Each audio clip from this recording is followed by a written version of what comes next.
For many parents, sending their children to daycare comes with the hope that their child will be loved, protected, and nurtured when they cannot be there themselves. However, the heartbreaking reality is that cases of child abuse. In March 2018, Jason Wesche dropped off his 3-year-old daughter, Hannah, at her babysitter's house as part of their routine for the past 8 months, given that they lived in the same neighborhood. However, just minutes after leaving, he received a panicked babysitter, informing him that Hannah had fallen and was unresponsive.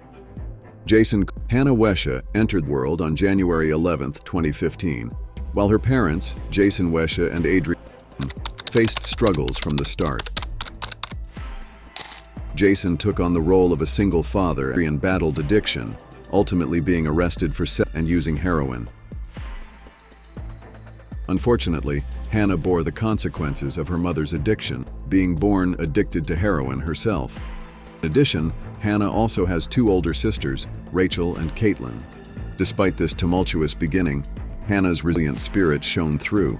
She grew into a bright young toddler with a real zest for life. She adored spending time with her dad.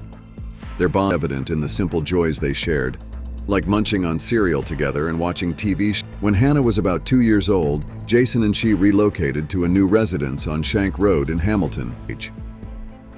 Jason found a job at a nearby construction company, so the move was a practical decision. Lindsay appeared to be just the kind of babysitter you would want to take care of your kids, a petite mother of 2 standing, residing only 40-50 meters in Shank Road from Jason and Hannah's home. She lived with her longtime partner, Timothy Smith, and their 2 daughters. Lindsay began looking after Hannah in 2017, from 8 to 12 hours days in week. A single father juggling childcare and household expenses, so he faced financial constraints. He still paid her $30 daily.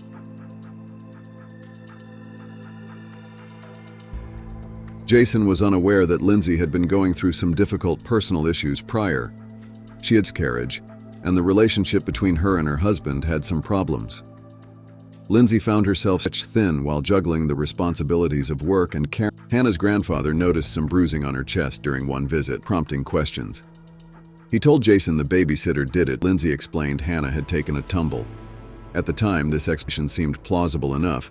Hannah was a girl full of energy. As the morning of March 8, 2018 dawned, Jason followed his familiar routine of preparing to drop Hannah off with Lindsay but work.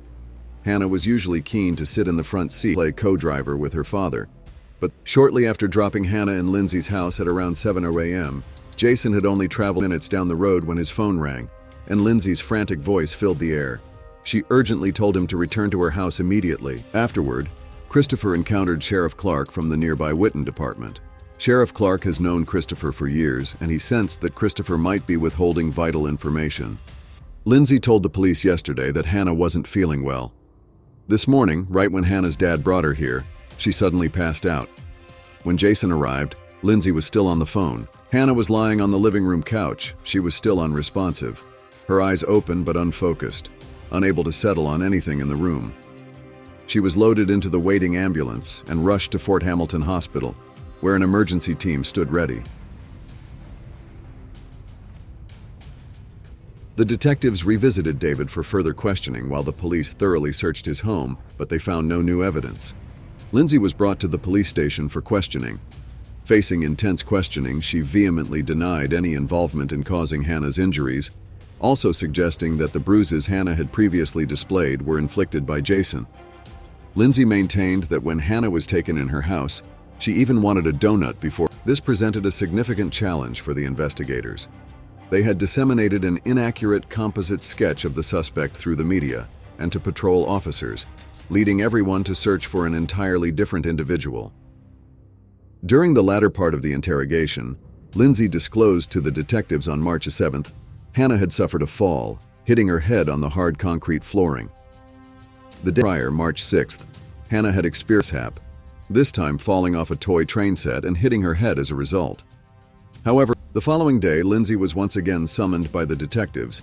This time she was confronted with photographic evidence detailing the. Despite extracting additional details from Lindsay, the detectives remained unconvinced that they had uncovered the complete truth. The severity of Hannah's injuries doesn't seem to be adequately explained by climbing the concrete steps. When pressed further on this discrepancy, Lindsay altered her story once more. This time, claimed that she had been carrying Hannah and they both fell.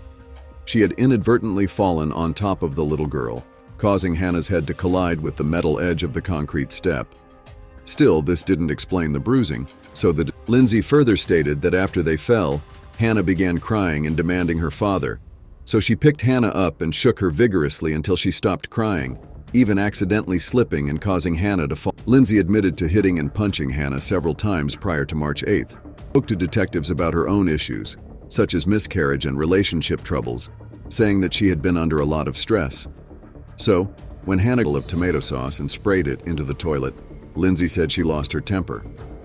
Lindsay Parton was swiftly taken into custody and formally charged with assault and child endangerment following the investigation. Warrant in hand, authorities combed through Lindsay's devices, finding some intriguing. Among them was evidence that on March 7th, around 9 a.m., at her initial court appearance, Lindsay pleaded not guilty to the charges. Later that same day, she posted bail and was released from custody pending trial.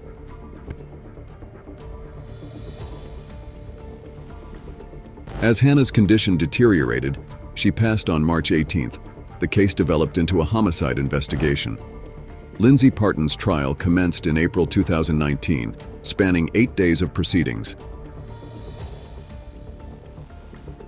6 months before Michaela's abduction, a 7-year-old girl named Amber disappeared in the vicinity. Shortly thereafter, Binder reached out to the girl's mother, offering assistance and regularly visiting her home. During the trial, footage from Lindsay's interrogations was presented, showcasing her repeated fits to the authorities. In response, Lindsay's defense strategy took an unexpected turn. Lindsay that her admission had been coerced by law enforcement. She alleged Lindsay staunchly maintained her initial narrative during the trial, asserting that Hannah had been healthy upon arrival at her home and that nothing untoward had occurred before the sudden collapse. She also adamantly denied ever striking Hannah, squarely placing blame on Jason for the injuries by Hannah. Melinda Cook Howard was presenting Lindsay for the defense, and it's not entirely surprising to hear who. Melinda argued that Jason was the one who inflicted the injuries on Hannah, saying he was emotionless when pictures shown during the testimony. Melinda said it was him forming some sort of alibi.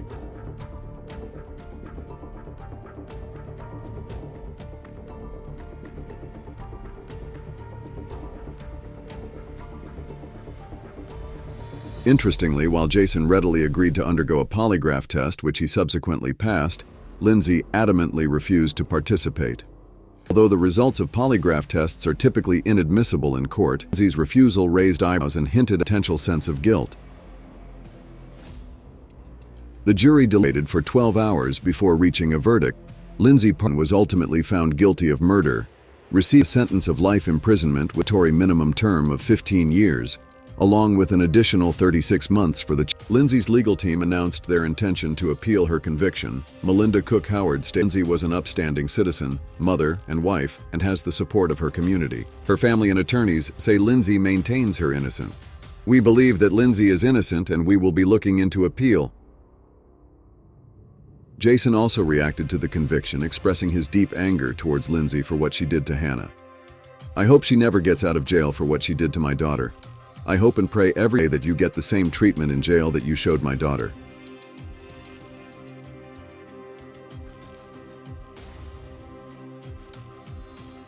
In October 2019, an appeal was filed on Lindsay's behalf. The state filed its January 2020 and maintained that Lindsay's own confessions and the expert witnesses support her conviction, and therefore the appeal should not be granted. Judge Land concurred with the state's position, ruling that they had presented ample evidence to Lindsay has been adjusting to life in prison, striving to keep herself busy. She has assisted in preparing summaries and helped secure their release. Aside this, she has been doing laundry, tidying up, reading books, and participating in various groups, including music therapy. And moreover, Lindsay has been aiding inmates in obtaining their high school diplomas and is undergoing training to become a counselor so she can assist her fellow inmates in resolving their issues.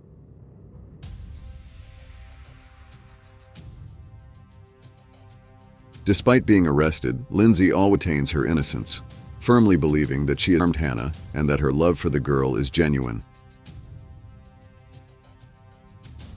After the death of his daughter Hannah Weshy, Jason Weshy founded the Hannah Strong Foundation in Cincinnati to help abused or neglected children. Helping and bringing smiles to others makes them feel happy. Jason works hard, juggling his responsibilities between work and raising his daughter. However, this argument was not valid in modern times, as numerous cases have resulted in convictions without the recovery of the victim's body, given the substantial evidence. David had a history of violent crimes throughout his life. At 16, he broke into a house and assaulted a woman at knife point. After serving a year in, Michaela's father traveled from another state to attend the press conference announcing the arrest of his daughter's kidnapper. Unfortunately, his mother, who had hoped to find her daughter alive all those years, couldn't attend as she was battling cancer. Shortly after the news of in David Mitch's trial, the prosecution sought the death penalty, but the district attorney changed, and the new one made the decision not. If David is found guilty of all 3 murders, he will receive a life sentence, only several decades in prison. This decision caused, however, David is already 62 years old, and not much chance he'll live to see the end of even this sentence. It's worth noting that had he not been released just a month before the incident, his trial has not ended and there has been no final verdict for him, and Michaela's body has not yet been found.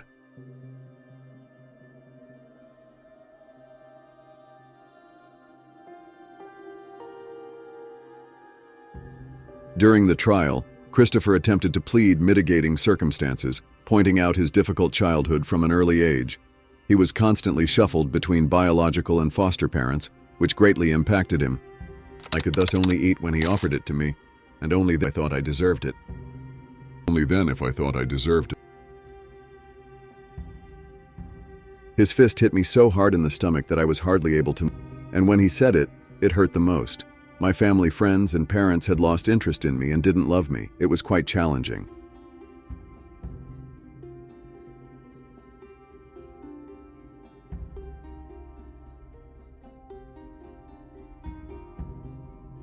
David was found guilty to child endangerment and obstruction of justice, receiving an 11-year sentence with a mandatory minimum of 5 years. This decision sparked widespread outrage. Many felt that if David truly was involved, his punishment was far too lenient compared to the horrific nature of the crime. As for Christopher, he continues to languish in prison, facing a potential execution. However, given the often protracted nature of death penalty cases, it's entirely possible that Christopher might spend the rest of his life behind bars, the shadow of death hanging over him indefinitely.